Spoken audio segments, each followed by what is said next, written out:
واسأل القرية التي كنا فيها والعير التي أقبلنا فيها وإنا لصادقون قال بل سولت لكم أنفسكم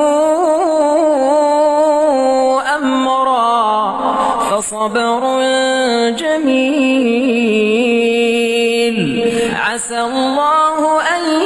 ياتيني بهم جميعا إنه هو العليم الحكيم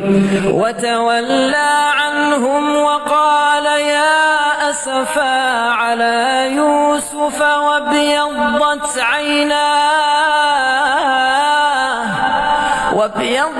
عيناه من الحزن فهو كظيم قالوا تالله تفتأ تذكر يوسف حتى تكون حرضا أو تكون من الهالكين قال إنما أشكو بثي وحزني إلى الله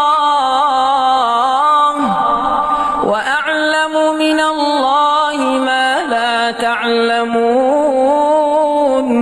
يا بني اذهبوا فتحسسوا من يوسف وأخيه ولا تيأسوا من روح الله إنه لا ييأس من روح الله إلا القوم الكافرون فلما دخلوا عليه قالوا يا أيها العزيز مسنا وأهلنا الضر وجئنا ببضاعة مزجاة فأوف لنا الكيل وتصدق علينا إن الله يجزي المتصدقين قال هل علمتم ما فعلتم بيوسف وأخيه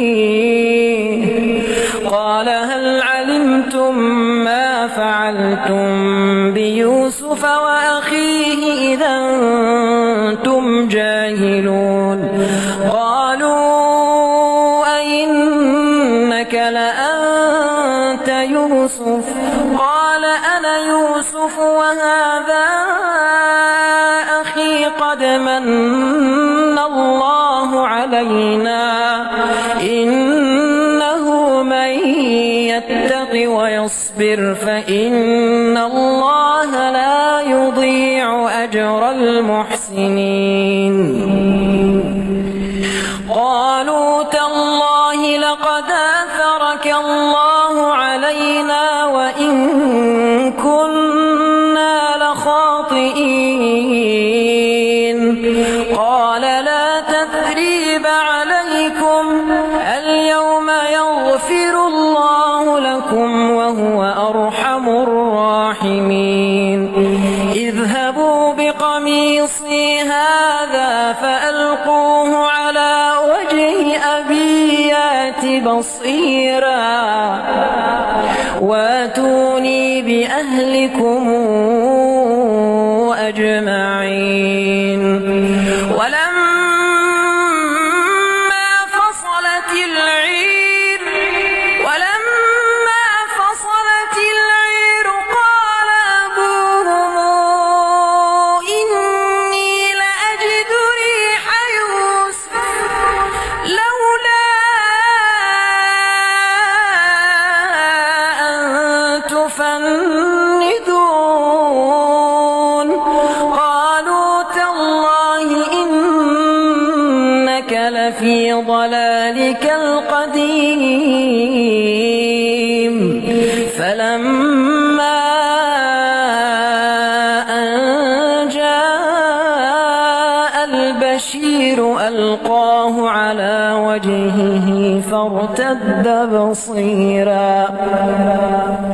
قال ألم قل لكم إن من الله ما لا تعلمون قالوا يا أبانا استغفر لنا ذنوبنا